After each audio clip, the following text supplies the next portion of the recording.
Ang kwentong ito ay hango sa totoong buhay. Karanasan ito ni Idong. Taong 1977. Antique.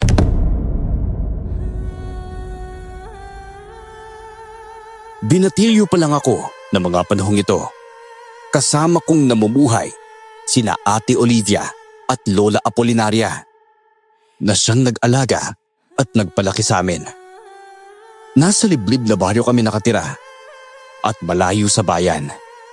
Tanging si Ate Olivia lang ang nag-aaral noon at ako naman ay nagiging katuwang ni Lola sa paghahanap buhay.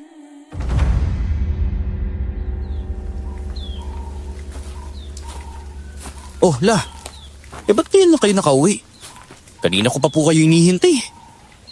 Dumaan ako sa bahay ni Mercedes, Apo.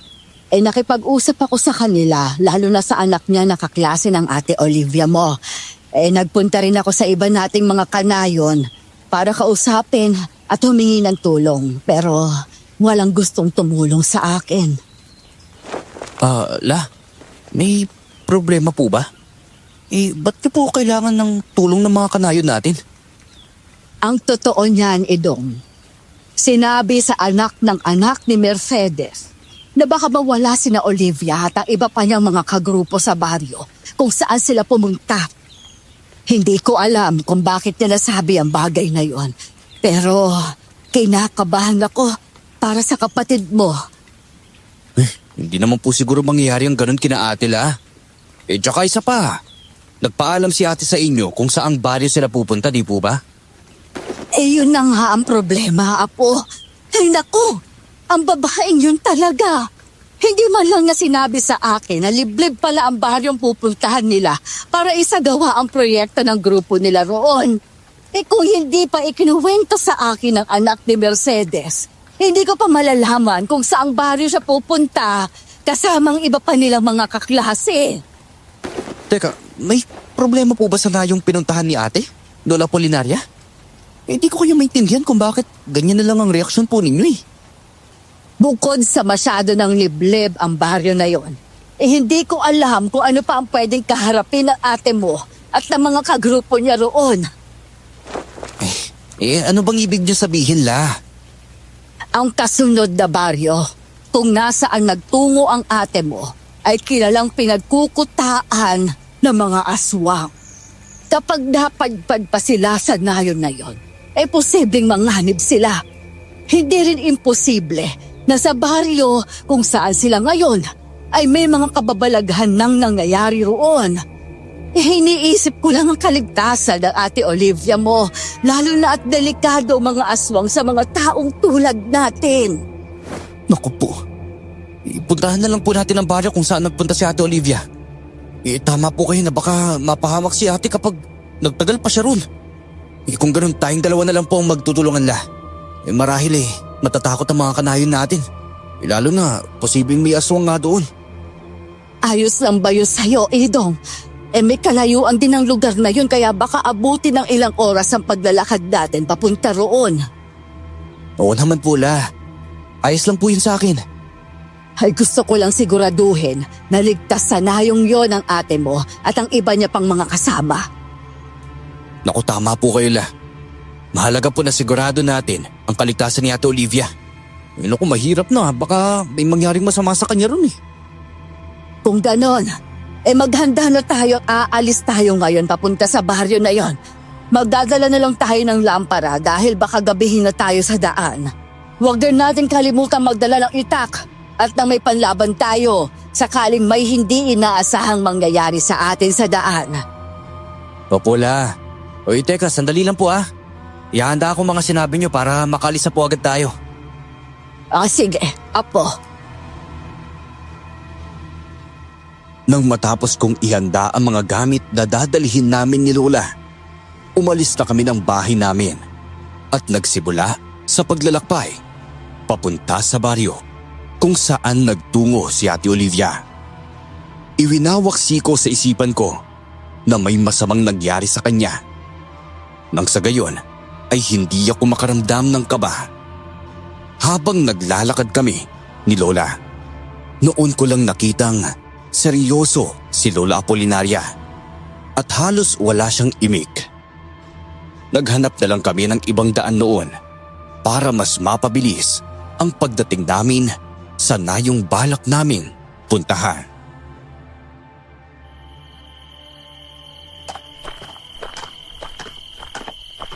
Ila, malayo pa po ba tayo sa pupuntahan nating nayon? Naku padilim na rin po ang paligid kaya siguradong gagabihin po tayo bago makarating dun. Hindi, Apo. Sa kasunod ng baryong ito ang kinaroroonan ng Ate Olivia mo, Idong. Huwag ka mag-alala. Kahit gabihin tayo, walang mangyayaring masama sa atin.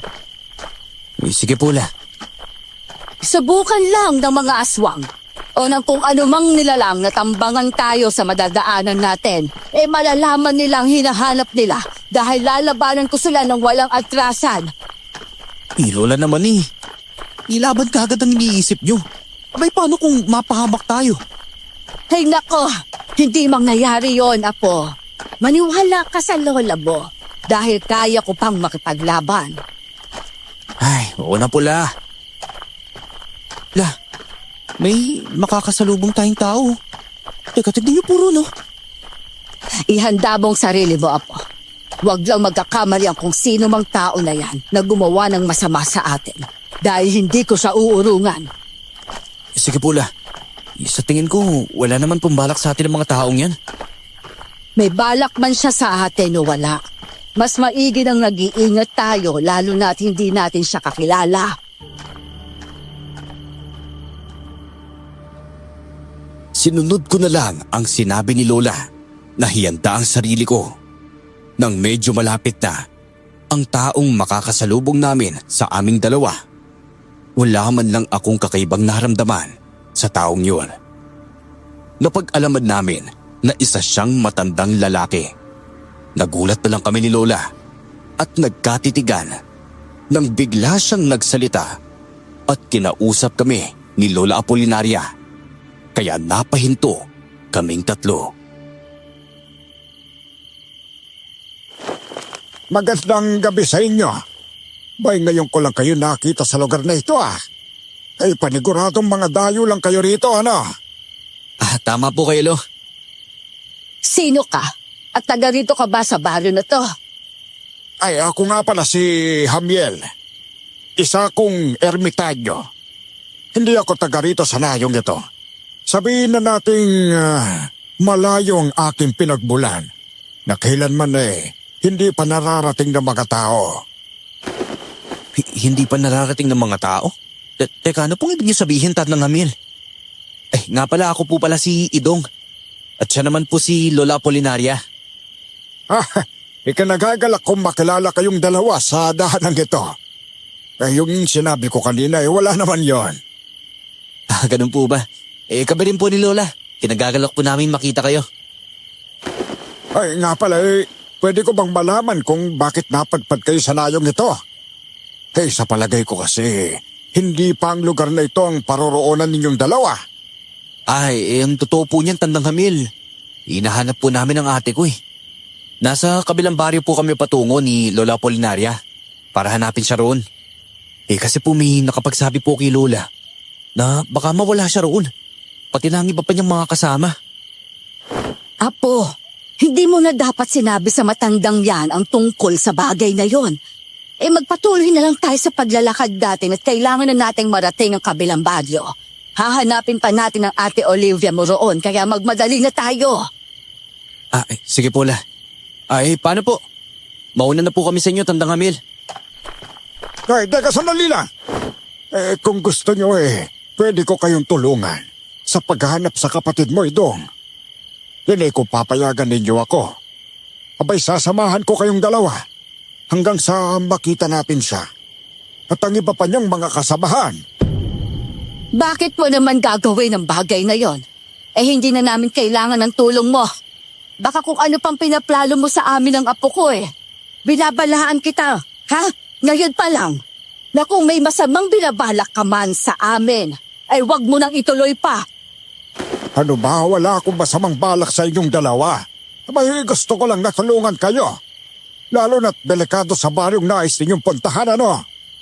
Abay, hindi naman siguro lingid sa kaalaman ninyo na ang kasunod na baryo na yon ay pinagkukutaan ng mga aswang. Oo naman. Alam namin ang tungkol doon. Pero hindi naman kami aabot doon. Kapag nakita ko ang apo ko sa kabilang baryo, uuwi kami kaagad. Alam mo, hindi ganon kadali ang sinasabi mo, Apolinaria. Abay nananala sa mga aswang sa nayon na gusto ninyong puntahan. Kaya hindi imposible na manganib kayo roon kapag nagtungo kayo roon ng kayong dalawa lang. Kasama si Idong. Ano ba naman kayo? Hayaan na ninyo kung tulungan kayo, pakiusap. Oh, la. Sabi niyo kanina, nanghihingi kayo ng tulong pero umayaw ang mga kanayon natin. Ngayon, nandito na po si Tandang Hamil. Tsaka handa po siyang tumulong sa atin. Kaya hayaan na po natin siyang samahan tayo. Hanggang sa makita natin si Ate Olivia. Pakinggan mo si Idong. Abay, hindi magiging madali sa inyo ang paghahanap sa kapamilya ninyo. Lalo na kung kinuha o dinukot siya ng mga aswang. Hindi nakuha ng aswang ang apo ko. Sige na po. Mas mabuti na rin may kasama po tayo. Sa tingin ko naman po, mapagkakatiwalaan naman si Tandang Hamil eh. Okay, tama. Basta pangako, wala akong masamang intensyon sa inyo. Ang nais ko lang talaga yung tumulong. O sige, wala na rin ako magagawa pa dahil yon ang gusto mo, Idong. Ikaw na matandang lalaki ka, ha? Oras na may gawin kang ikapapahamak namin ng apo ko, hindi ako magdadalawang isip na patayin ka.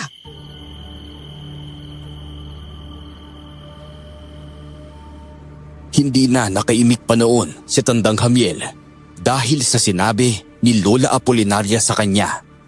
Nang magsimulang maglakad si Lola, nakasunod lang kami sa kanya ng matandang lalaki.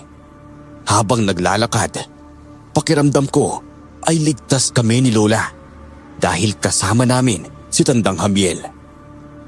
Hindi man lang ako nag-isip ng masama sa matandang lalaki dahil may kung ano sa loob ko na nagsasabing pagkatiwalaan siya. Nasa kalagitnaan nga kami ng paglalakad namin nang bigla akong kinausap ni Tandang Hamil. Nauunang maglakad noon si Lola, kaya marahil ay hindi niya naririnig ang pag-uusap naming dalawa.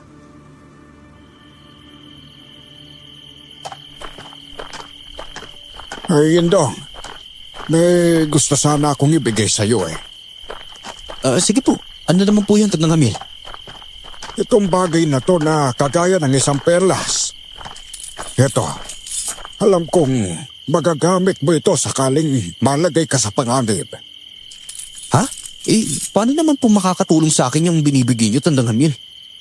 Pag titignan ko po parang wala naman pong espesyal sa bagay na yan eh. Abay, ikaw lang din ang makakasagot ng tanong mong yan, Idong.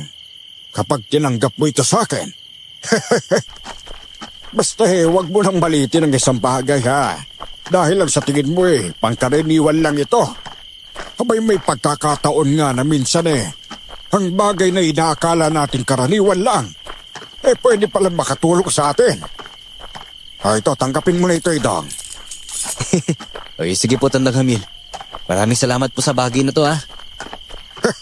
Wala nga naman, Idong. Basta hayaan mong ikaw mismo ang dumiskubre nang magiging tulong yan sa'yo. Abay, pag nangyari yon, may intindihan mo rin kung bakit mas pinili kong ibigay yan sa'yo. Opo, Tandang Hamil.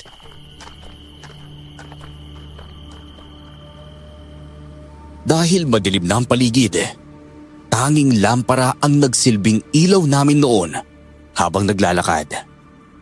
Tahimik lang kami noon hanggang sa nakarating na kami sa baryong yon. Nang una ay wala kaming naramdamang kakaiba hanggang sa nakarating kami sa bahagi kung saan may mga kabahayan. Ganoon na lang ang pagtataka namin dahil nakatiwangwang lang ang mga pinto ng mga bahay roon.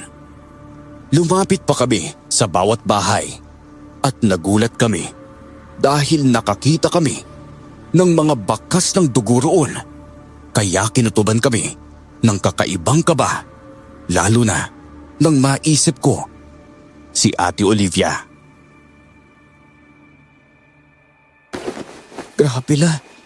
Ano kaya nangyari dito at bakit nagkalat ng mga bakas ng dugo? Halos na mga bahay na napasok natin oh. Wala rin mga tao na pwede natin pagtanungan man lang sa mga naganap sa lugar na to. Yan din ang tanong sa isipan ko ngayon, Ido. Pero may kutob ako na posibleng kagagawa nito ng mga aswang. Paniguradong inatake nila ang mga kabahayang ito at pinatay ang mga taong nakatira rito. Oo nga, tama ka sa naisip mo, Apolinaria. Sinabi ko na sa inyo kanina na hanggang sa nayong ito, pinambibiktima ang mga aswang na yon. Abay marami-rami na rin ang nagawa nilang patayin. At hindi sila titigil hanggat hindi rin na nauubos sa mga taong naninirahan sa lugar na ito. Kapag nangyari yun, may posibilidad na dumayo pa sila sa ibang nayon para mambiktima. Naku po, hindi po dapat mangyari yung Tandang Hamiel. Kung mga aswang nga ang may gawa ng mga patayin sa nayong to, posibleng nanganganib nga ngayon si Ate Olivia at ang mga kasamahan niya. Naku po, posible kayang pati sila nagawa na rin patayin ng mga aswang?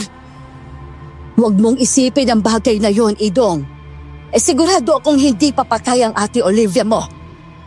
Oo nga, marahil at tama nga ang lola mo, Idong. May mga pagkakataon ding hindi pinapatay ng mga aswang ang mga tao. Lalo na kapag mapapakinabangan pa nila. Ano pong ibig sabihin Tandang Hamiel? Ganito yan.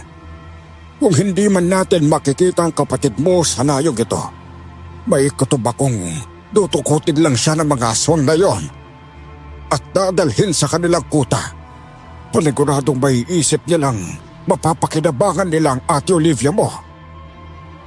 Kung ganun po, ano po bang gagawin nila kay Ate Olivia? At bakit nila gagawin ang bagay na yun, Tandang Hamiel? Dahil isang dalagang kapatid mo. Nako, sigurado akong iaalay siya ng mga aswang sa kanilang pinuno. Ginagawa nila yon 3 beses sa isang taon. Dahil naniniwala silang ang mga babaeng birhen ang nakapagbibigay ng karagdagang lakas sa kanilang pinuno. Bakit marami kang alam tungkol sa mga aswang na yon? Teka, oo nga po no, Tandang Hamiel. Teka, isa ka po ba sa kanila? Ano ba? Hindi ako kasamahan ng mga nilalang na yun, no? Dahil hindi naman ako isang aswang. Ikaw naman, Idong sabihin na nating minamatyagan at pinag-aaralan ko rin ang mga aswang na yun na Apolinaria. Kaya may mga kaalaman ako tungkol sa kanila. Isipin na lang ninyong isa ako sa mga nilalang na gustong tumapos sa lahi nila. Hindi na kami nakaimik pa ni Lola dahil sa sinabi ni Tandang Hamiel. Napaisip naman akong may ibang ibig sabihin ang matandang lalaki sa mga winika niyang iyon. Nagsimula na ulit kaming maglakad noon at sinimulan ang paghahanap kay Ate Olivia dahil umaasa pa rin kaming hindi siya biniktima o dinukot ng mga aswang. Hindi namin inasahan na sa kalagitnaan ng paglalakad naming 3, may makikita kaming mga bangkay na nagkalat sa daanan. Magkahalong kaba at pagkabahala na ang naramdaman ko noon para kay Ate Olivia. Ito na. Malapit na tayong makarating sa pinakadulong bahagi ng barang ito. Pero hindi pa natin nakikita ang apo mo, Apolinaria.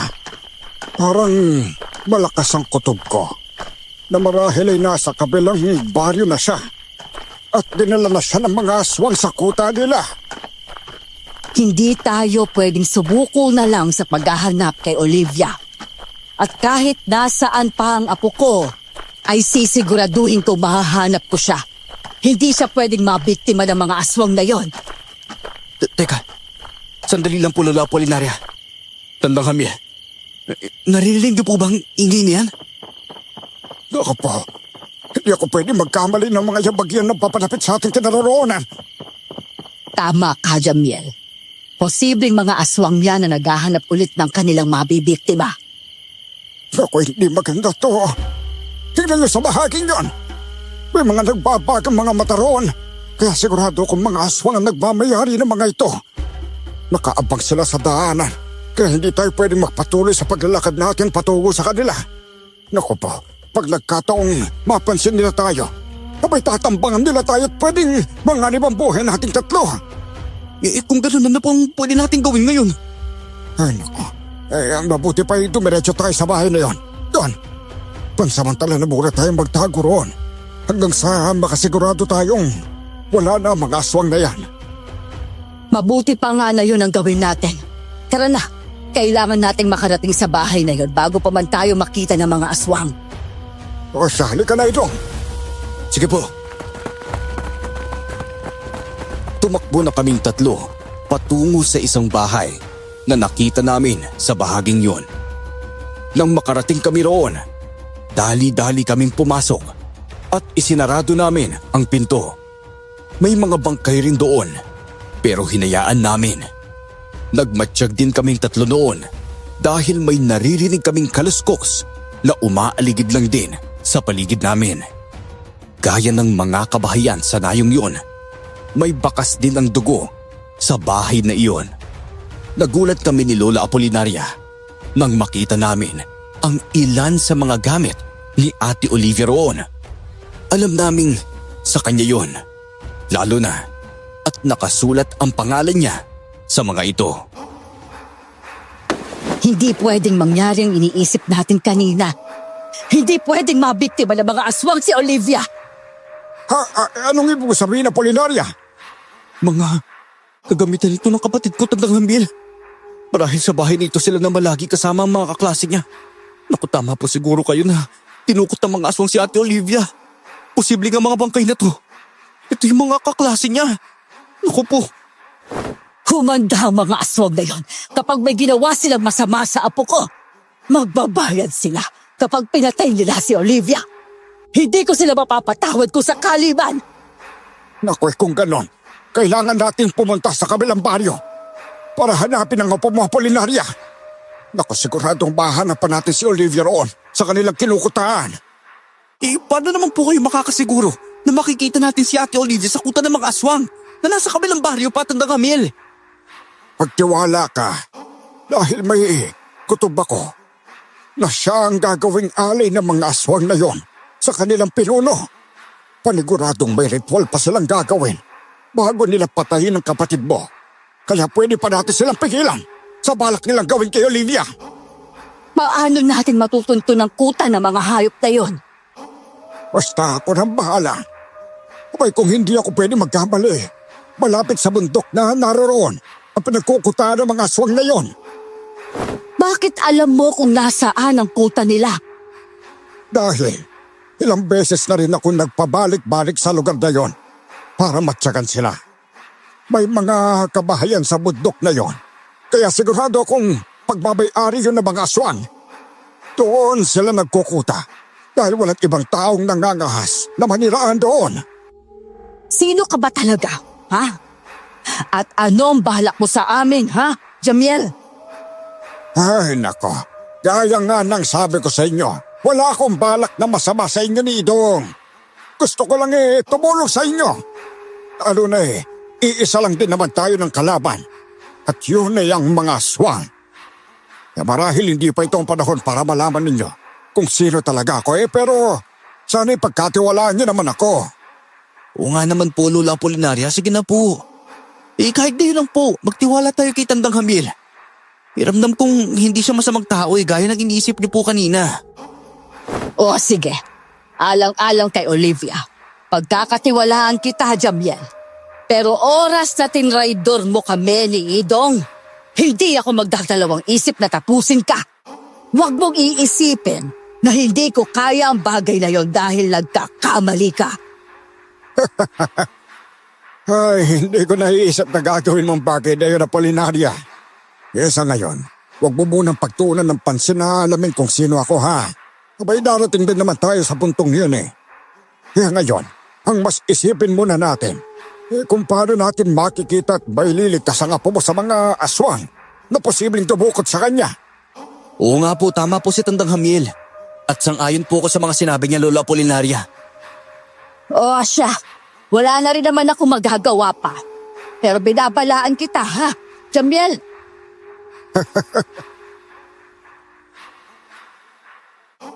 Bigla kaming napatigil sa pag-uusap naming tatlo noon.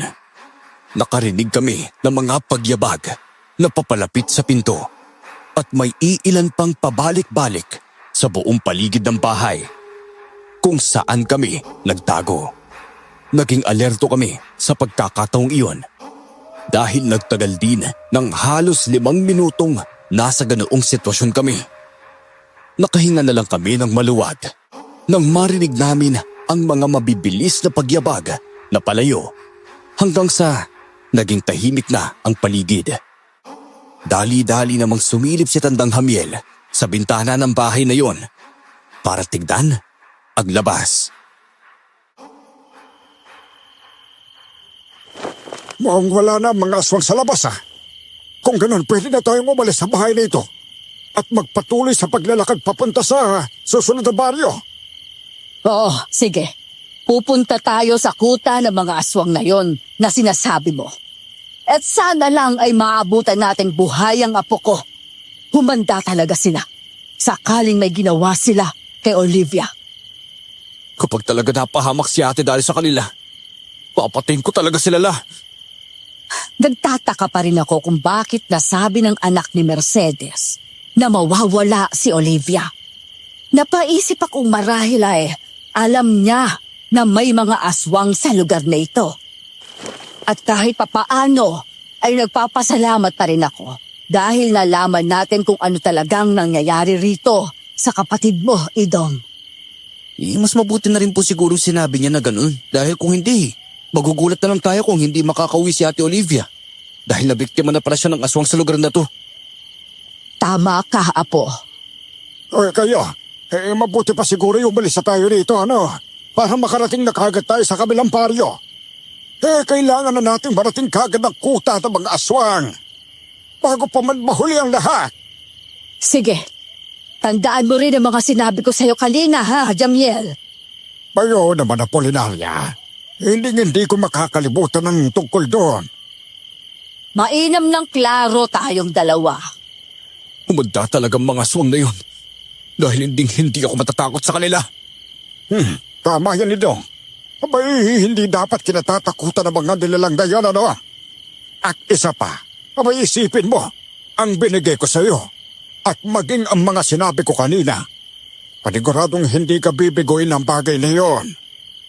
Yun po ba? Sige po, Tandang Hamiel. Bilisan na natin ang paglalakad. Kailangan nating mabawi kaagad si Olivia sa mga aswang na yon. Hindi ako makakapayag. Napatayin nila ang apo ko at gawing alay sa kanilang pinuno. Magkakamatayan kami ng mga nilalang na yon kapag natuloy ang binabalak nila sa apo ko. Sige po, la. Basta huwag kayong mag-alala. Hindi ko kayo iiwan hanggat hindi natin nababawi si Olivia at napapatay ang mga aswang na yon. Abay tutulungan ko kayo sa abot ng makakaya ko. Matatapos na ang kasamaan ng mga aswang na yon sa mundong ito. Hindi na kami nakaimik ni Lola Apolinaria noon. Napansin ko namang nagtataka si Lola tungkol sa bagay na tinutukoy ni Tandang Hamiel na ibinigay niya sa akin. Pero hindi na siya nagtanong pa tungkol doon. Binilisan na lang namin ang paglalakad namin noon hanggang sa makarating na kami sa kabilang baryo. Nang mapasok namin ang kagubatan doon, naging alerto ako at mapagmatsyag na kaming tatlo sa paligid namin at maging sa mga madadaanan namin. Sigurado ka bang dito ang daan papunta sa kuta ng mga aswang na yon, Jamiel? Oo naman, Apolinaria. Sa pinakadulong bahagi ng kagubatang ito, ang bundok na tinutukoy ko kung saan nagkukuta mga nilalang na yon. Grabe, mukhang masukal po ang gubat na to, Tandang Hamiel. May tipong walang ibang tao talagang nagpupunta sa lugar na to. Hindi rin ganun kaganda ang enerhiyang nararamdaman ko dito eh. Oo nga, tama ka sa sinabi mo ito. Hindi talaga nagagawi sa baging ito ang mga tao eh. Kaya siguro, binalot na ng kakaibang enerhiya ang lugar na ito. Ang mabuti pa, maging mas alerto pa tayo sa paligid natin. Naiisip kong baka may mga aswang sa gubat na ito at atakihin na lang tayong bigla. Kailangan din nating maghanda. Sige po, Lola Apolinaria. Huwag kayong magkalala. Makakarating din tayo sa hakutan ng mga aswang na yon nang walang nagiging sagabal sa daanan natin. Na kung mayroon man, abay hindi na natin sila patatakasin pa. Opo, Tandang Hamiel. Nagpatuloy lang kami sa paglalakad naming tatlo. Mahigpit akong napahawak sa itak ko noon. Nakaramdam ako na parang may mga matang nakamasid sa amin. Pero hinayaan ko na lang. Sa tuwing nakaririnig kami ng kaluskos sa aming paligid, inihahanda kaagad namin ang aming mga sarili. Gaya ng sabi ni Tandang Hamiel, walang naging sagabal sa daanan namin. Kaya ganoon na lang ang tuwa naming tatlo nang makarating kami sa pinagkukutaan ng mga aswang. Inakala naming makakapasok kami roon nang walang nakakakita sa amin. Pero nagkamali kami. Naalerto ang mga aswang, kaya ang ilan sa kanila ay nakita kami at hinarap kaming tatlo. Hindi maganda to. Mukhang alam ng mga aswang na to na pupunta tayo rito sa kanilang kuta. Oo nga pula. Siguro may mga aswang na nakakita sa atin habang naglalakad tayo papunta rito. Imbis na atakihin tayo kanina, nagsumbong sila sa kanilang mga kasamahan. Hindi imposible ang sinabi mo, Idong. Ramdam ko kanina na parang may nakamasid sa atin habang naglalakad tayong tatlo patungo rito. Ganun din po ako kanina, La. Ay nako po, yung akala ko ako lang ang nakapansin ng bagay na yon. Hindi ko kalaing maging kayo pala yung nakaramdam din yon. Naku po, mas gusto ng mga aswang na yan. Narito sa kutan natin sila harapin. Marahil may iba rin silang pinabalak sa atin. Kaya kailangan natin mag-ingat sa kanila. Tama ka. Wala na tayo magagawa ngayon dahil nandito na tayo sa sitwasyong ito. Ang mabuti pa, kapag nagsimula silang umatake sa atin, ay harapin na lang din natin sila at labanan. Opo, La. Siyempre, hindi po natin sila atrasan. Alam kong marami pa ang mga aswang na yan. Pero hindi tayo dapat magkatinig sa kanila. Mukhang kakaunti pa lang ang bilang ng mga aswang na nasa harapan natin ngayon. Marahil inaakala ng mga nilalang na yan na kaya nila tayong patayin. Kaya hindi na nag-abala pa ang iba nilang kahuri na samahan sila. Siguro ay ganun na nga ang nasa isip ng mga aswang na yan. Pero patutunayan natin sa kanila na hindi nila tayo madaling mapapaslang. Opo, makikipaglaban po tayo sa kanila, La. Tandang Hamiel, dapat po nating ipakita sa mga nilalang na yan na hindi tayo takot sa kanila. Imbis na tayong mapapatay nila, sila ang papatayin natin! Hoy, Dong! Gagawin natin yan! Napahawak kami ni Lola Apolinaria ng mahigpit sa mga itak namin. Nag-alala naman ako para kay Tandang Hamiel dahil inakala kong wala siyang armas na panlaban sa mga aswang. Tatanungin ko pa sana siya tungkol sa bagay na yon. Pero nakita kong may hawak na siyang isang patalim. Napatingin ang mga aswang sa bagay na yon. Dahilan para mapaatras sila ng bahagya. Kapansin-pansin din ang takot sa mga mukha nila at parang nagdadalawang isip na silang sumugod sa amin. Nagtaka man ako kung bakit. Pero napangisi na lang sa isiping takot sila kay Tandang Hamiel. Tandang Hamiel, saan po nagaling yung patalim na hawak ninyo? Grabe, hindi ko po napansin na may dala kayong ganyan ah. Nakatago lang kasi ito sa tagiliran ko, Idong. Palagi kong dinadala ang bagay nito. Kayong ito ang nagsisilbing proteksyon at armas ko sa pakikipaglaban sa mga masasamang elemento, kagaya ng mga aswang na yan. Ano po ba yung tawag sa patalim na hawak niyo, Tandang Hamiel? Parang hindi pa ako pamilyar sa mga patalim. Gayong madalas na hawak ko, itak lang naman. Ito ba? Chris ang tawag sa patalim na ito, Idong. Kaya rin itong pumatay ng mga aswang. Gaya ng itak na hawak mong yan. Kaya po pala takot na takot ang mga aswang na yung sa armas ninyo, no? Pinapansin ko po kasi sila na mukhang nagdadalawang isip na sumugod sa atin nang makita nila yung hawak nyo. Siguro gay takot sila. Pero huwag tayong pakampante, ha? Lalo na halang ang mga kaluluwa ng mga nilalang na yan. Kahit takot sila sa isang tao o bagay, walang makakapigil sa kanilang gawin ang kung ano mang gusto nilang gawin. Oo, Apo. May mga pagkakataong ang pagpapakita ng takot sa kalaban ang magbibigay ng tagumpay sa kanila. Kaya hindi dapat maging kampante, lalo na at mapanlinlang din ang mga aswang. Sige Pula. Nasa ganoong sitwasyon kami nang unang sinugod ng 4 na aswang, si Tandang Hamiel. Sunod naman ay umatake din sa amin ang 2 pang mga nilalang. Wala na kaming nagawang 3 noon kung hindi ang makipaglaban sa mga aswang. Pinagtulungan namin ni Lola Apolinaria na kalabanin ang 2 aswang na sumugod sa amin. Nagagawa namin silang tamaan ng itak, pero kalaunan ay nakakaiwas na sila sa pag-atake namin sa kanila. Napatingin ako noon kay Tandang Hamiel at namangha ako nang makita kong magaling siyang makipaglaban sa mga aswang.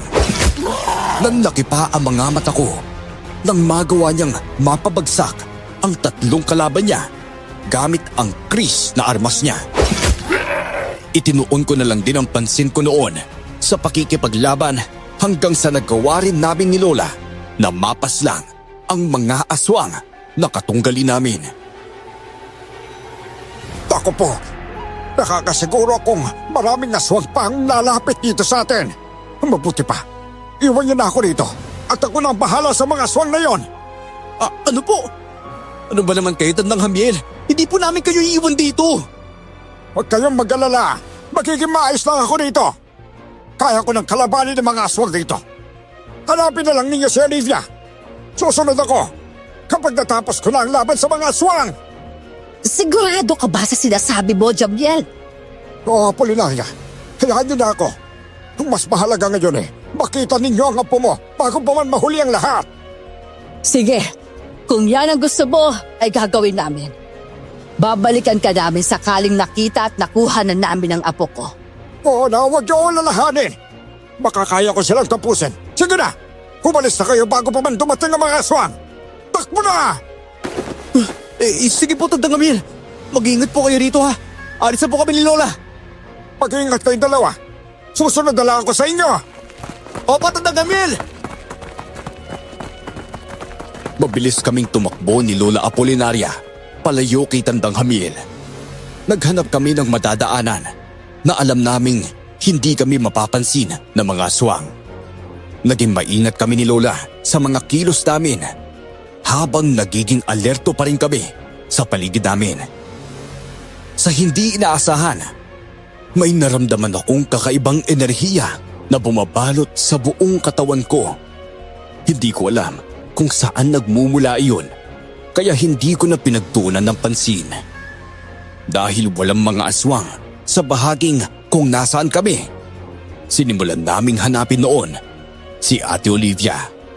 Nang may matanaw kaming mga aswang sa hindi kalayuan, nagpasya muna kami ni Lola na magtago. Habang nagtatago, nakahanda na kaming sumugod dahil naisip namin na baka mahuli kami ng mga nilalang at biglang atakihin. Pabulong din kaming nag-uusap ni Lola Apolinaria ng mga panahong yun. Kapag inatake nila tayo, huwag tayong magdadalawang isip na patayin sila, Idong. Opola, gagawin ko po yun. Kung hindi nila tayo mapapansin at didiretso lang sila, hayaan na natin sila. Mas importante na mahanap natin ang Ate Olivia mo. Saka na tayo makikipaglaban sa kanila kasama si Tandang Jamiel kapag nakita na natin ang kapatid mo. Sige po, Lola Apolinaria. Iniisip ko lang po kung kamusta na kaya ngayon si Tandang Hamiel. Hindi kaya siya napahamak at napaslungan mga aswang na yun, La? Hindi ba't sabi mo ay magtiwala tayo sa matandang yon? Sa tingin ko naman ay makakaya niyang protektahan ang kanyang sarili. Sabi nga niya, isa siyang ermitanyo, kaya hindi malabong magaling siyang makipaglaban sa mga aswang. Marahil marami na rin siyang naging karanasan sa pakikipaglaban, kaya gano'n na lang din kalakas ang loob niyang harapin ng mag-isa ang mga aswang na yon. Sabagay, may punto po kayo roon, La. Sana nga lang, hindi siya mapahamak. Sana, sumunod kagad siya sa atin at batalo niya ang mga aswang na kalaban niya roon. Sigurado naman akong kaya niyang gawin yon, Idong. Huwag na muna nating isipin ang matandang yon. Ang mas isipin natin ngayon ay kung paano at saan natin posibleng makita ang kapatid mo. Opo, La. Hindi po tayo titigil sa paghanap kay Ate Olivia. Natahimik na kami ni Lola nang makita naming malapit na ang 5 aswang sa aming kinaroroonan. Napahawak ako ng maigpit sa itak ko at naghanda sa pagsugod nila. Ganoon na lang ang gulat namin ni Lola dahil nilampasan lang kami ng mga ito. Hindi man lang nila napansin ang presensya naming dalawa roon. Napailing ako dahil naisip kong papunta ang mga nilalang na yon kay Tandang Hamiel, kaya madadagdagan ang kanyang mga kalaban. Hindi na rin kami nag-aksaya pa ng oras ni Lola at nagpatuloy na kami sa paghahanap kay Olivia. Dahil walang mga aswang, naging malaya kami sa pagkilos. Nakaramdam kami ng tuwa ni Lola nang mapansin namin ang isang babae na nakahiga roon sa malapad na bato. Kinutuban kaming si Ate Olivia yon, kaya nagpasya kaming lumapit doon.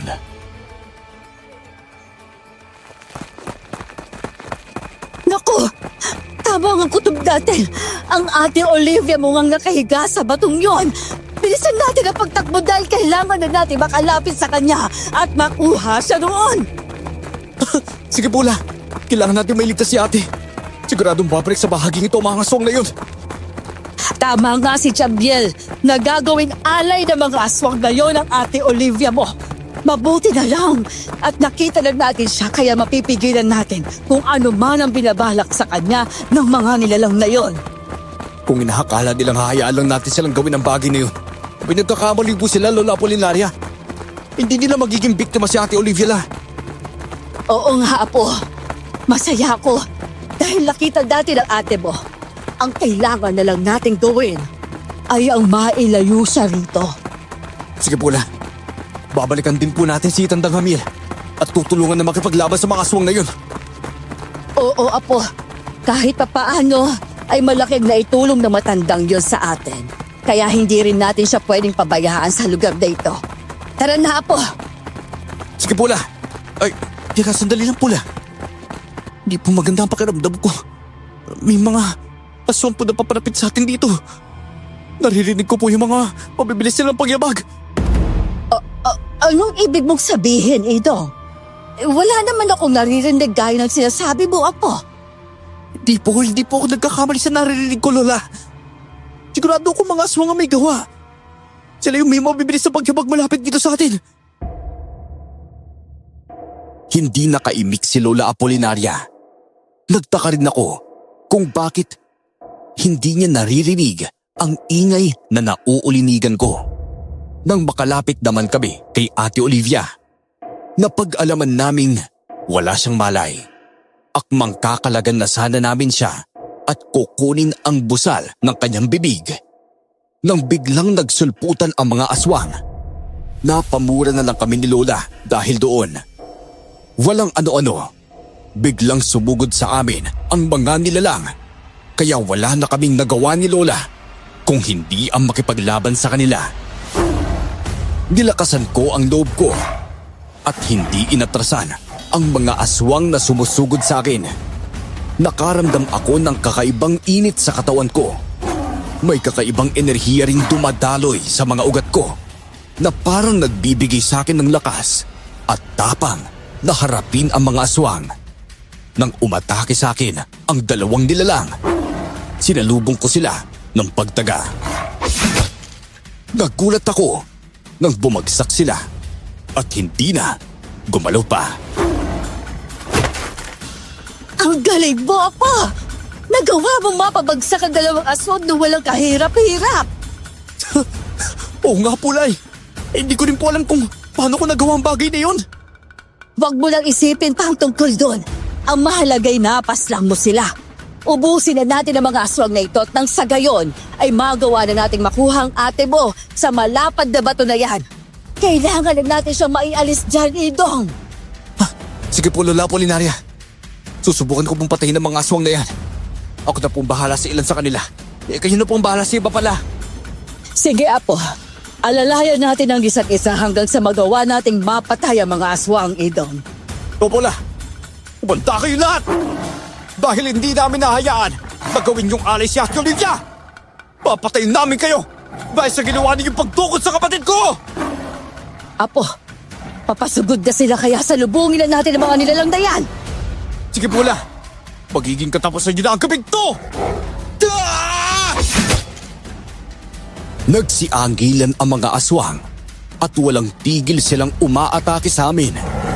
Hindi naman kami nagpatinag ni Lola Apolinaria at nakipaglabad din kami sa kanila. Bawat aswang na lalapit sa akin, pinagtataga ko ng itak at pinupuntirya ko ang kanilang mga liig. Bumubulwak naman ang dugo sa bahaging iyon ng kanilang katawan, kaya tinutuluyan ko na sila. Nagulat pa ako noon dahil pakiramdam ko ay nag-ibayo ang lakas at liksi ko. Maging si Lola Apolinaria ay namangha dahil sa nakikita niyang pamamaraan ko sa pakikipaglaban. Makalipas ang halos 5 minutong pakikipagbuno sa mga aswang, nagawa namin silang maubos at mapatay.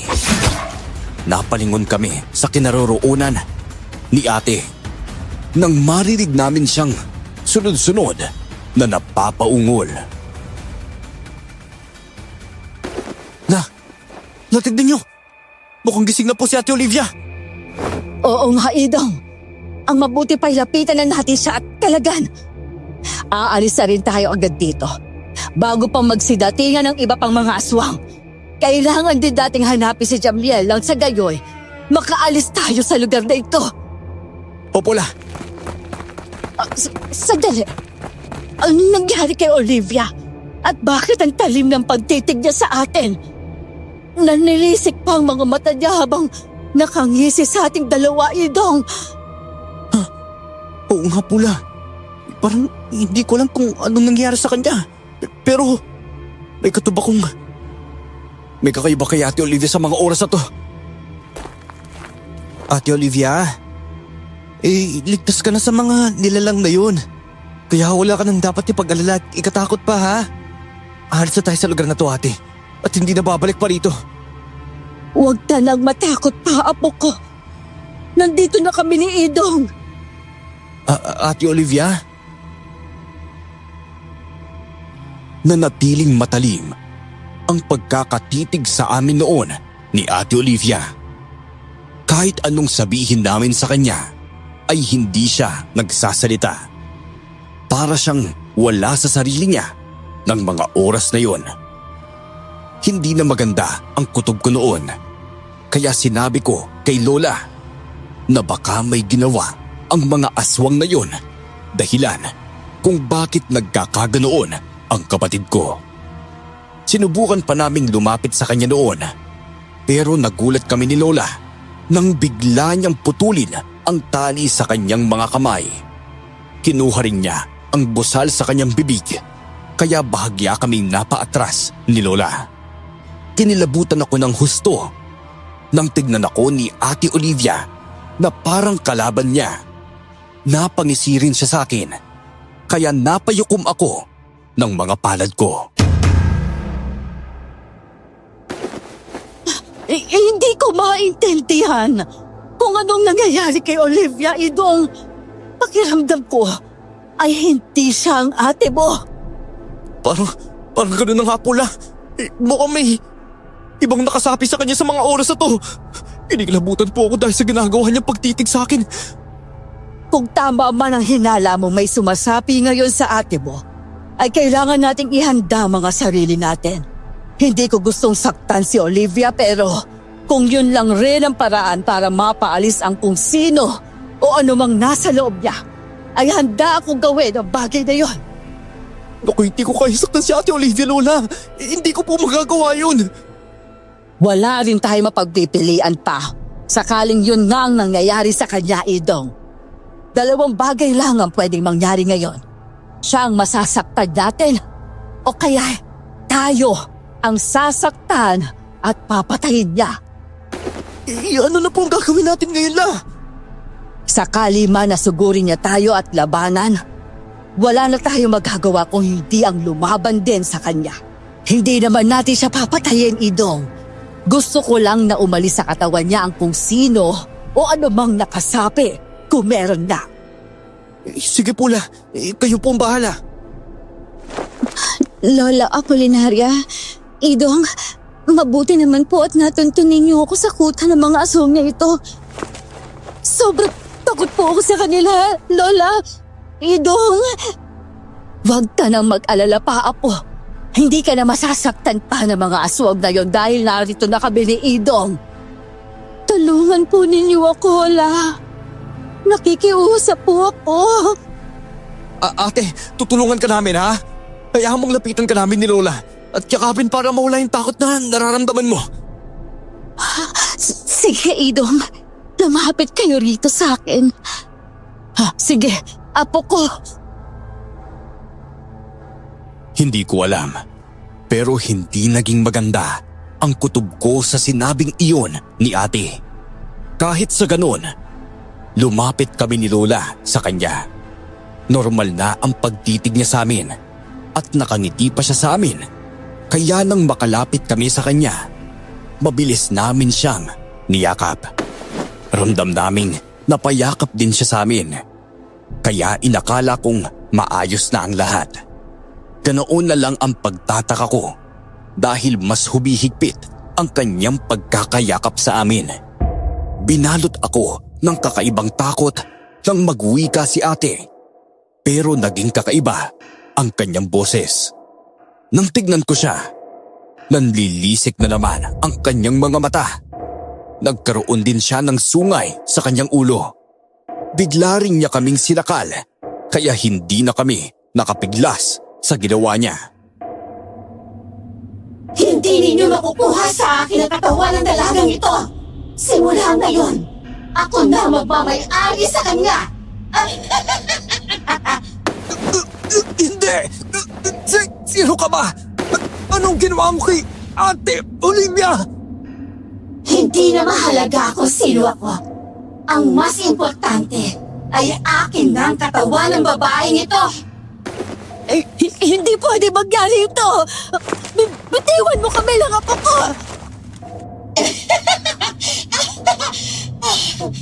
Ang sarap talagang paglaruan ng mga taong kagaya ninyo. Hindi ko akalain iisipin pa ninyo ako pa rin ang kapamilya ninyo. Hindi mo pagmamay-ari ang katawan ng Apo ko. Kaya ibalik mo siya sa amin. Kung sino o ano ka man, hindi ako makapapayag na manirahan ka sa katawan ng Apo ko. Bitawan mo kami ni Lola. Kung hindi, papatayin kitang hayop ka! Dahil ang sabi ko, akin na ang katawang ito. At hindi ko kailanman ibabalik pa ang Olivia na tinutukoy ninyo. Isipin na lang ninyong patay na siya. Alam kong hindi niyo magagawang saktan o patayin ito dahil sa paningin niyo. Katawan pa rin ito ng kapamilya ninyo. Humanda ka. Oras na nakawala kami sa pagkakasakalbong hayop ka. Alam kong hanggang salita lang kayo. Isa pa, hindi ninyo ako makakaya. Kaya wala na kayong magagawa pa. Kung hindi ang hayaan na lang akong angkinin hanggang kailan ang katawan ng dalagang ito. Nagkakamali ka kung yun ang iniisip mo. Siguraduhin mo lang na hindi mo kami mapapakawalan dahil kapag nagawa namin makaalis sa pagkakasakal mo, hindi kami magdadalawang isip na pagtulungan ka. Sabihin na ninyo kung ano man ang gusto ninyong sabihin. Hindi pa rin ninyo mapapawi sa akin ang katawan na ito. Pino ka ba ha? Patulong nila ng kahayop ka! Hindi na mahalaga yon. Mas mabuti nang wala kayong alam tungkol sa akin. Hindi rin naman ninyo gugustuhin makilala ako. Dahil baka marinig pa kayo sa takot kapag nalaman ninyo kung sino at ano na nilalang ako. Nakapasigaw na kami ni Lola dahil mas hinigpitan ni Ate Olivia ang pagkakasakal niya sa amin. Alam kong hindi yun si ate, pero nagdadalawang isip akong saktan siya. Mas nag-init naman ang pakiramdam ko noon at bago pa man niya magawa ang binabalak niya sa amin ni Lola, nagawa kong makapiglas sa kanya nang malakas ko siyang sinipa. Bumagsak naman ako sa lupa at napahawak sa leeg ko habang napapaubo. Nanlaki pa ang mga mata ko nang hindi man lang siya natumba. Napangisi siya sa akin at sa pagkakataong iyon, ibinalibag niya si Lola at ibinagsak sa malapad na bato. Napahiyaw naman si Lola Apolinaria dahil sa ginawa niya, kaya nakaramdam ako ng labis na galit. Ayop ka! Bakit mo ginawa ang bagay na yung kay Lola Apolinaria? Dahil yun ang nararapat sa matandang yan. Huwag ka mag-alala. Buhay pa naman siya. Marahil ay nawalan lang ng malay. Umanda ka sa akin. Kapag nakabawi ako ng lakas mula sa ginawa mong pagkakasakal sa akin, kahit katawan pa ni Ate Olivia ang gamit mo, hindi ko palalampasin ang ginawa mo kay Lola. Isiguraduhin ko, makakaalis ka sa katawan ng kapatid ko. Huwag ka puro salita lang. Gawin mo ang gabay na yon. Malakas lang naman ang kutob mo dahil alam mong may tangan kang mutya. Ramdam ko ang enerhiya ng mutyang yon. Kaya hindi ka makakatanggi sa akin. Anong ibig mo sabihin? Huwag ka nang magmaang-maangan pa. Alam kong ramdam mong may kakaibang enerhiya ang dumadaloy sa buong katawan mo. Dahil sa bagay na yon, nag-iinit din ang katawan mo. Hindi ba? Teka, paano mo nalaman ang bagay na yun? Sabi ko naman sa'yo, ramdam ko ito.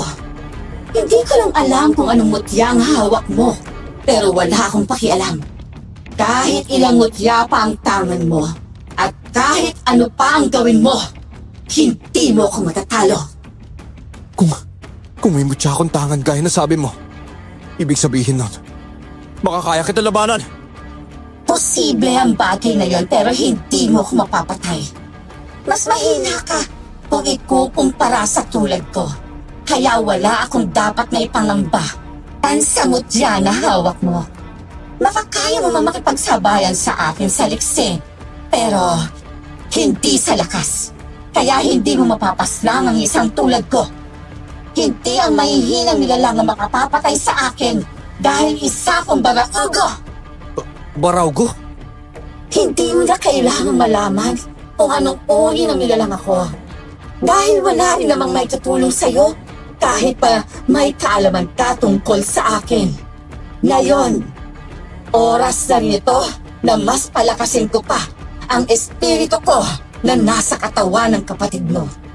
Tingnan mo kung anong gagawin ko sa lola mo at maging sa'yo kapag nagawa na rin kitang paslangin. Anong gagawin mo ko, Lola? Hindi! Huwag mong patayin ang sakta ng lola ko! Pagbabayaran mo lang matindi pag ginawa mo yon!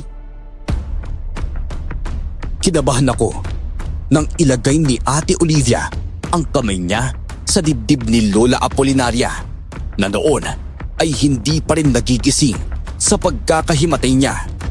Nanlaki ang mga mata ko nang makita kong biglang humaba ang mga kuko sa kamay ni Ate Olivia at kulay itim ang mga ito. Dahan-dahan pa niyang ibinaon ang kuko niya sa dibdib ni Lola. Kaya napasigaw ako. Inilapit din niya ang kanyang bibig sa lieg ni Lola na parang plano niyang kagatin si Lola sa bahaging yun. Nasa ganoong sitwasyon kami nang marinig namin ang malakas na pagsigaw ni Tandang Hamiel. Napatigil noon si Ate Olivia sa kanyang ginagawa at napatitig ng mabalagsik sa matandang ermitanyo na dumating ng mga oras na yon. Itigil mo ang binabalak mo sa matandang yan, Malakbel! Hindi ka na natuto sa lahat ng pagkakamaling ginawa mo! Hindi nga ako nagkamaling nararamdaman ko ang enerhiya mo sa lugar na ito, Jamiel. Hindi mo ba talaga ako titigilan? At maging hanggang dito sa mundo ng mga tao, ay sinusundan mo pa rin ako? Kahit saan ka man magpunta, Malakbel, hindi ko hahayaang maghasik ka ng kasamaan. Minsan na kitang datala sa labanan at hindi ako magdadalawang isip na gawin ulit yun sa'yo ngayon. Nagkakamali ka sa iniisip mong kaya mo pa rin ako, Jamiel. Marami nang nag-iba sa akin at hindi na akong dating Malakbel na kilala mo. Alam ko yon! Kaya nga mas nagdanais pa akong mapaslang ka. Nang sa gayon, ay batigil lang kasamaan ginagawa mo rito sa mundo ng mga tao. Hindi ko akalaing magiging ganito ang kahihinatnan mo simula nang ibinaba ka rito sa lupa. Ha? Teka. Hindi ko na maintindihan kung anong pinag-uusapan niyo ng nilalang na nasa katawan ni Ate Olivia. Ano ba yung Tandang Hamiel? Bakit magkakilala kayo? Sino ang tinutukoy ninyong si Malakbel? Manahimik ka! Hindi ka kasali sa usapan namin ni Jamiel. Kung ayaw mo unahin kitang patayin, itiko mo yung bibig mo! Ano pa yan? Mas lumala pa ang ugali mo, Malakbel! At yung mga nasenteng tao, dinadamay mo sa kasamaan mo! Hayaan mo, hindi magtatagal at matatapos din ang lahat ng ito. Sisiguruhin kong matatapos ko ang misyon ko sa'yo. Misyon? Oo, Idong. Hayaan mo akong magpaliwanag sa inyo ng Lola Apolinaria mo kapag naging maayos na ang lahat. Sasabihin ko sa'yo kung sino ako at ano talaga ang pakay ko sa mundong ito. Kaya pala walang kaide-ide ang dalawa kung sino ka. Dahil hindi mo pala nasasabi sa kanila. Kung hindi ako nagkakamali, binigyan mo ng mutya ang binatilong ito. Pero hindi mo rin sinabi sa kanyang tungkol sa mutyang yon. Hindi ba? Oo, tama kang hindi ko pa nga nasasabi sa kanya, Malakbel. Gusto ko na siya mismo ang makadiskubre kung anong kayang itulong sa kanya ng mutyang yon. Ano po ba yung tinutukoy niya, Tandang Hamiel? Kanina pa niya sinasabi sa akin tungkol sa mutyang yun pero hindi ko naman alam kung anong bagay na yun. Diba, may binigay ako sa iyong perlas, Idong. Yon ang mutyang tinutukoy ni Malakbel. Alam kong makakatulong yun sa iyo sa pakikipaglaban sa mga aswang, kaya hindi ako nagdalawang isip na ibigay sa iyo.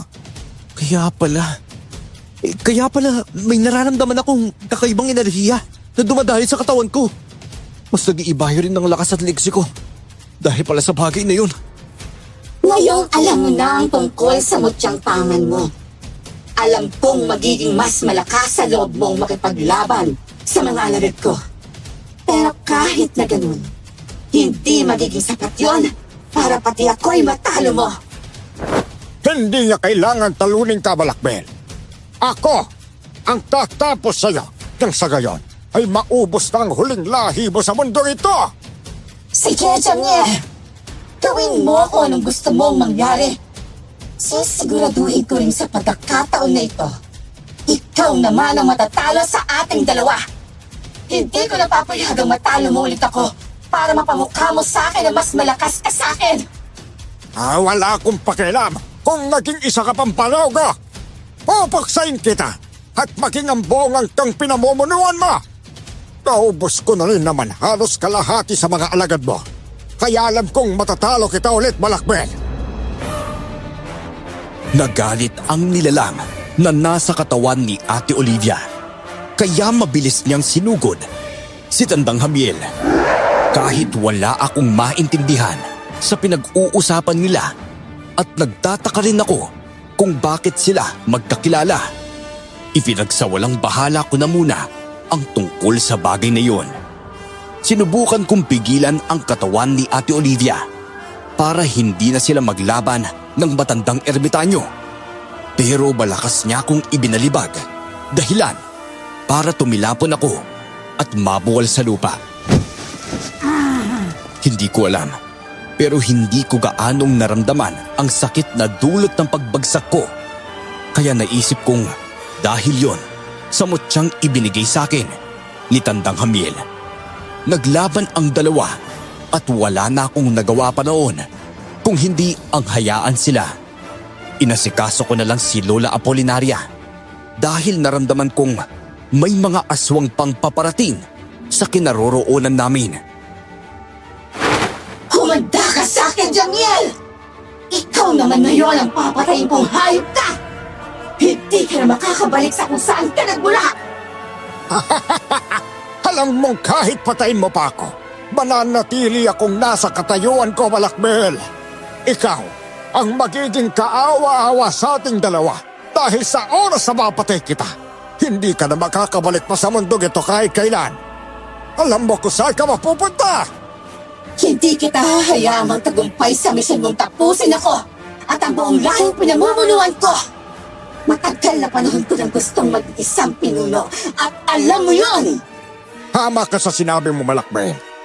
Pero hindi sapat na dahilan yon para mamuno ka sa mga nilalang na walang ibang ginawa, kundi ang pumatay ng mga inosenteng tao!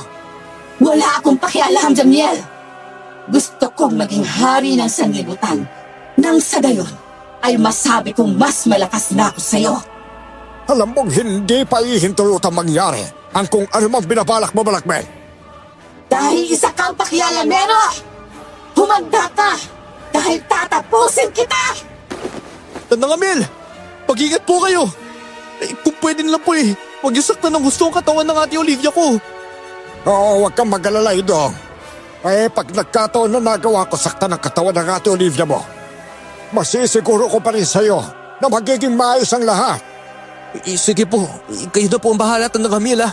May tiwala po ako sa inyo. Huwag na kayong umasang maibabalik pa ang katawan ng kapamilya ninyo! Nagpatuloy sa paglalaban sina Tandang Hamiel at maging ang nilalang na nakasapi sa katawan ni Ate Olivia. Nanatili akong alerto noon habang binabantayan ang katawan ni Lola. Ilang sandali pa, nagising siya at nakita niyang naglalaban ang dalawa. Nag-aalala siya para kay Ate Olivia. Pero pinagsabihan ko siyang si Tandang Hamiel na ang bahala. Tumangulang siya sa akin at nanood na lang kami ng mga sumunod na pangyayari sa pagitan ng dalawa. Pareho kaming hindi makapaniwala noon ni Lola nang magawang ibalibag ni Ate Olivia si Tandang Hamiel. Napamura na lang ako at naisip na malakas ang kung anumang nilalang na nakasapi sa kapatid ko. Ibinagsak niya si Tandang Hamiel. Pero imbis na mabuwal sa lupa ang matandang ermitanyo, nanlaki ang mga mata namin nang hindi iyon ang nangyari. Nagkaroon ng matinding liwanag sa direksyon nila, kaya napapikit kami ni Lola. Anong nangyari? Bakit biglang nagkaroon ng liwanag? Hindi ko rin po alam, Lan. Basta, imumulat ko na lang po ang mga mata ko para alamin kung anong nagaganap sa pagitan nila Tandang Hamiel at Ate Olivia. Ako rin, Apo. La, tignan niyo po yun, oh! May isang nilalang na nagliliwanag. May malalaking pakpakang kaharap ni Ate Olivia. Maging ang hawak ng espada, ganun din. Grabe, para siyang isang anghel na bumaba mula sa kalangitan, Lola Apolinaria. Teka, nasaan na si Tandang Hamiel? Hindi ako makapaniwala sa nakikita ko ngayon, Apo. Hindi kaya si Jamiel ang nilalang na yan, Idong? Hindi ko rin po alam na. Paano naman po mangyayari na si Tandang Hamiel ang lalaking yan? Yung kakaiba naman po ang anyo niya. Kung ikukumpara sa matandang ermitanyo na yun. Tignan niyo po, isa na po siyang binata. Yon ang dapat nating malaman, Apo. Malakas ang kutob kong siya, si Jamiel. Ngayon, malalaman na nila kung sino ka, Jamiel. Mas mabuti na ring malaman nila kung sino tano ako, Malakbel. Wala rin naman akong dapat itago sa kanila dahil wala akong masamang ginagawa. Masaya akong makita ka ulit. Anghel Jamiel. Grabe. Si Tandang Jamiel nga yan lang. Isa siyang anghel. Nakamamangha siya. Pareho kaming hindi makapaniwala ni Lola dahil sa nalaman namin. Napangiti naman sa amin ang anghel na yon. Nagsimula ulit silang maglaban. Nasa ganoong sitwasyon kami nang magsidatingan pa ang mga aswang. Dahil doon, wala na kaming nagawa noon kung hindi ang harapin sila. Nang atakihin nila kami, nakipaglaban na lang kami ni Lola sa kanila. Dahil medyo mahina pa ang katawan ni Lola, inalalayan ko na lang siya sa pakikipaglaban sa mga nilalang. Napalingon din ako kina Ate Olivia at Anghel Amiel na patuloy pa rin sa pakikipagbuno sa isa't isa. Itinuon ko na lang ang pansin sa pakikipaglaban at sinugod ang 5 aswang. Nakaramdam ako ulit na nag-init ang katawan ko at nag-ibayo ang lakas at liksi ko. Kaya alam kong dahil yon sa mutsyang tangan ko. Apo, huwag na nating hayaang mabuhay pa ang mga aswang na ito. Kapag nagawa natin silang patayin, ay pwede nating tulungan si Jamiel. Sige po, La. Tama nga si Tandang Jamiel na makakatulong sa akin ang mutsyang binigay niya sa akin. Gagamitin ko to para matapos ang mga aswang na kalaban natin, La. Gaya ng gusto mangyari ni Tandang Jamiel, wala rin tayong ititira sa mga nilalang na to. Tama ka, Apo. Sige lang at makipaglaban tayo sa kanila. Bantayan na lang din natin at baka umalis ang nilalang na sumasapi sa katawan ng ate mo. At sana lang ay walang mangyaring masama sa kapatid mo. Huwag na po kayong mag-alala pala. Alam naman po ni Tandang Jamiel ang gagawin niya. Magtiwala na lang po tayo sa kanya. Sige, Apo. Handa ka na ba mabigo sa misyon mong patayin ako, Jamiel? Handa ako sa lahat ng bagay, Malakbel. Alam mo yun. At kilala mo kung hindi ako natatakot sa kabiguan. Patid ko sa sarili ko na kaya kitang patayin at ubusin ang angka na pinumumunuan mo. Lalo na at may katuwang ako para gawin yon. Sige, huwag nating tigilan ang laban hanggang sa isa na lang ang matira sa atin. Mabuti pa nga, Malakbel. Ibabalik kita sa lugar kung saan ka nababagay. Hindi ka rin makakabalik pa hanggang kailan para maging isang baraugo. Anong ibig sabihin ni Jamiel na isang baraugong nilalang na yan, Apo?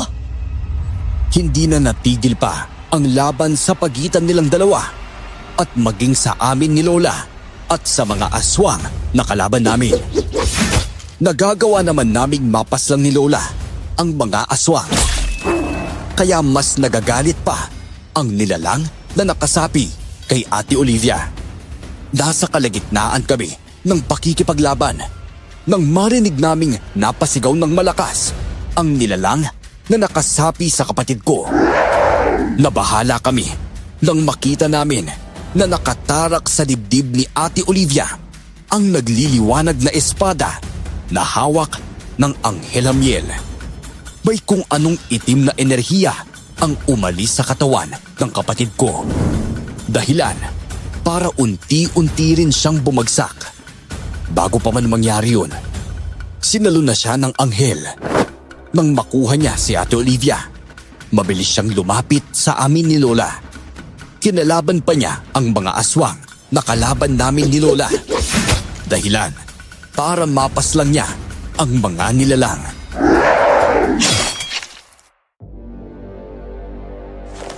Bakit mo itinarak sa dibdib ng apo kong espada mo, Jamiel? Yun lang po ang naisip kong paraan para mapaalis si Malakbel sa katawan ni Olivia. Pero may malaking sugat sa dibdib ang apo ko. At sa tingin ko'y Hindi na siya humihinga pa. Huwag po kayong mag-alala sa bagay na yun, Tandang Apolinaria. May paraan po ako para gamutin ang apo nyo.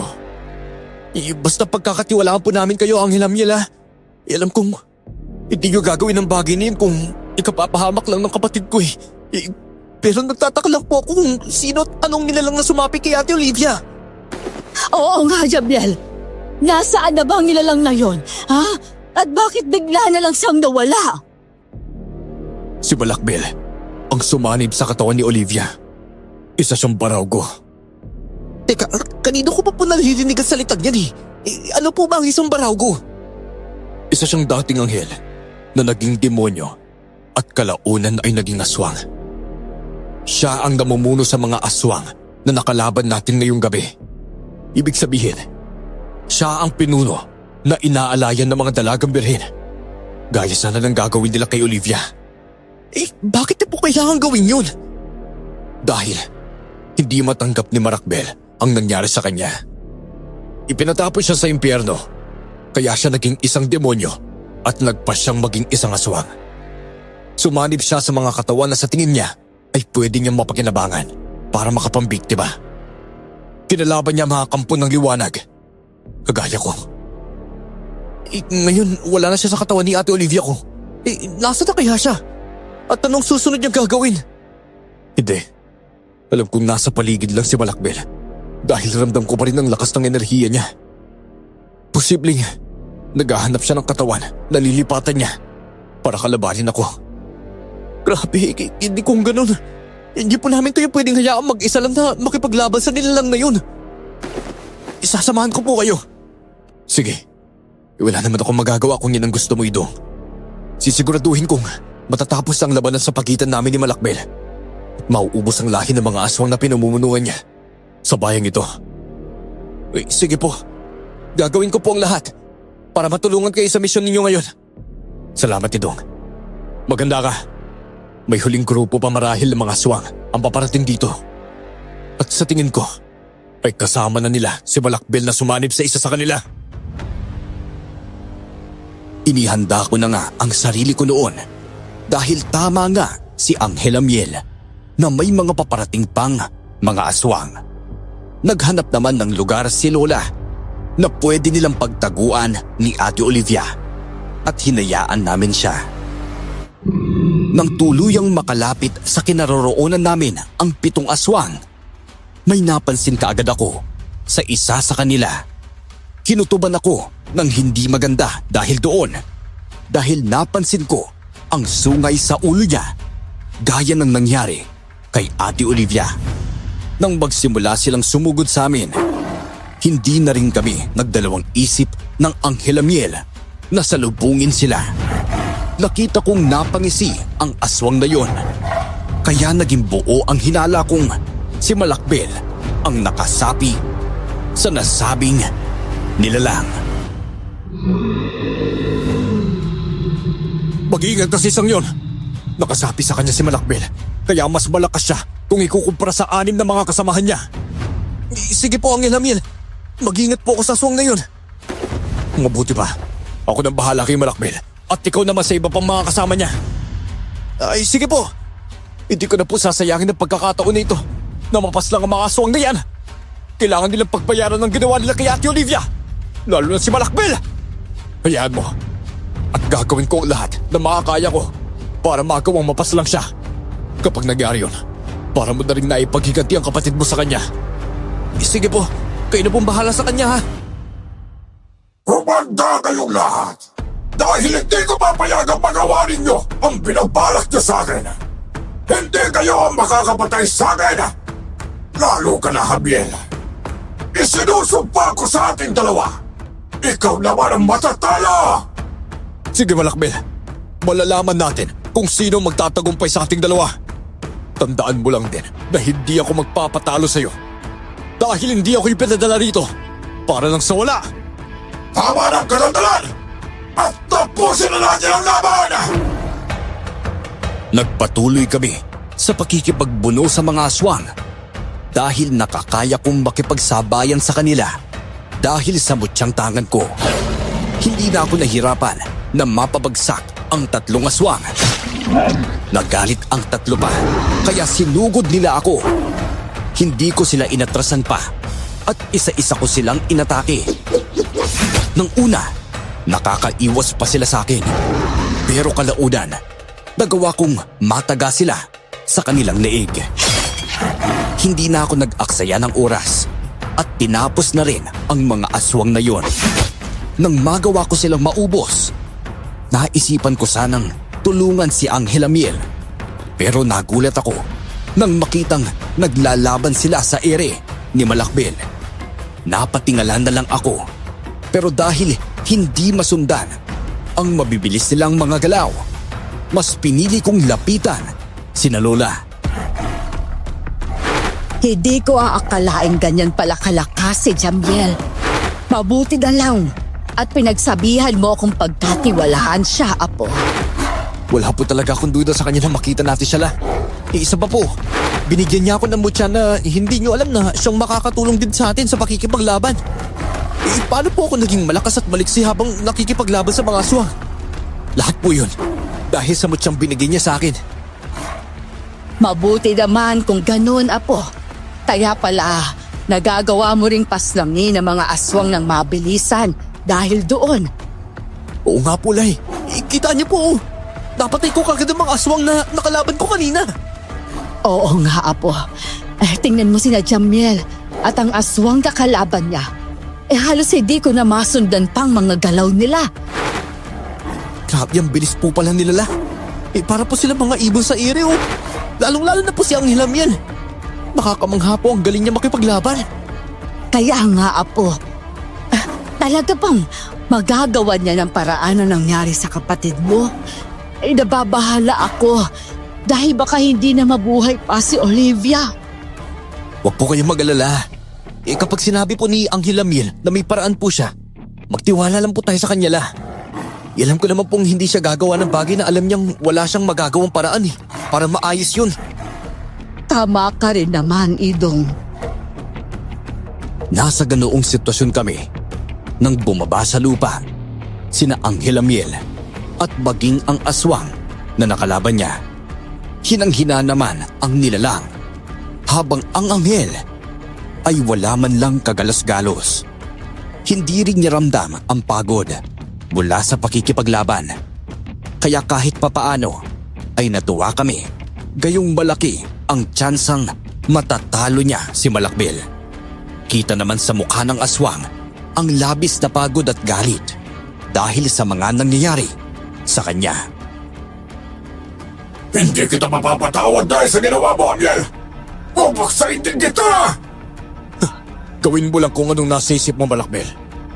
Talagang gagawin ko yun! At kapag napuksa kita kakayop ka, wala nang magiging sagabal sa mga plano ko! Alam mo namang malabong mangyari na walang sasagabal sa plano mo, Malakbil. Hindi lingid sa kaalaman mo kung ano ang nangyayari sa mga anghel. Lalo na at minsan ka na rin naging katulad ko. Hindi ba? Walang hiya ka! Walang hiya ka, Amiel! Walang hiya ka! Idong, Tandang Apolinaria, umalis na po kayo dito. Ako na po ang bahala rito. At susunod na lang po ako sa inyo kapag nagawa ko ng paslangin ng aswang na ito. Teka, sigurado po ba kayo? Oo, Idong. Kaya ko na ito. Kaya wag na kayong mag-alala pa. At saka, ilayo niyo na rito si Olivia. Maghanap kayo ng mas ligtas na lugar at doon na kayo magtago. Pupuntahan ko na lang kayo roon kapag naging maayos ang lahat. Sige po. Maiwan na po namin kayo ang ilam niya la. Hindi! Hindi sila dapat makatakas! Hindi ako magpayag! Tumahimik ka! Ako ang harapin mo, Malakbil. Ito na ang magiging katapusan ng kasamaan mo! Habang tumatakbo kami, ay naririnig namin ang malakas na sigawan ng dalawa.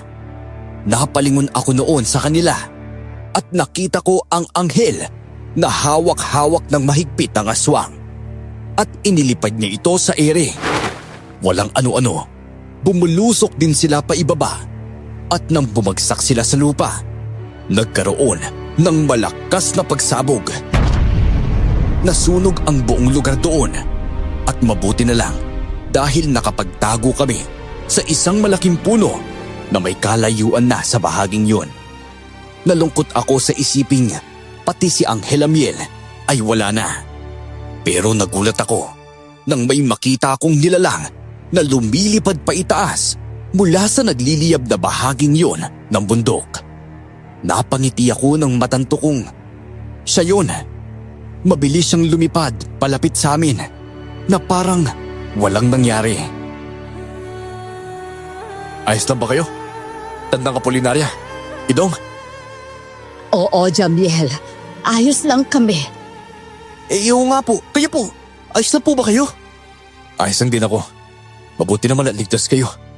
Wala na kayong dapat pangalalahanin sa mga aswang na yon. Tapos na ang laban sa pagitan namin ni Malakbel. At ako nanalo. Hindi na ako mangangamba pang manggagambala pa siya sa mundo ng mga tao. Dahil nakulong na nga siya sa mundong kung saan wala na siyang takas pa. Mabuti naman kung ganon. Paano naman ang apo kong si Olivia? Gaya ng sabi ko, ako na po ang bahala sa kanya. Idong, pwede ko bang makuha ang mutsang nasa iyo? Opo, ito po. Sa pamamagitan ng mutsang ito, mabubuhay si Olivia. Makakauwi na kayo sa bahay niyo at wala na kayong alalahanin sa kanya. Maraming salamat sa lahat ng tulong mo, Jamiel. Kung hindi ka namin nakilala, marahil hindi na namin mababawi ang apo ko. Ginawa ko lang po kung anong misyon ko, Tandang Apolinaria. Siya nga pala ito. Baka nagtataka ka kung nasa na ang Chris na armas ko. Maging amot siyang kinuha ko sa iyo. Ay, oo nga po. Nasa na po pala yung mga yun? Ang Chris ay naging espada ko na ngayon ni Dong. Ang mutya naman ay kusang nawala dahil nagbigay ito ng buhay sa ate Olivia mo. Iahis lang po sa akin na malaman ng tungkol sa mga to, Angel Amiel. Mabuti naman kung ganon. Marahil, ito na ang oras para magpaalam ako. Ito ang una at huli nating pagkikita. Idong, Tandang Apolinaria, mabuhay po kayo ng tahimik.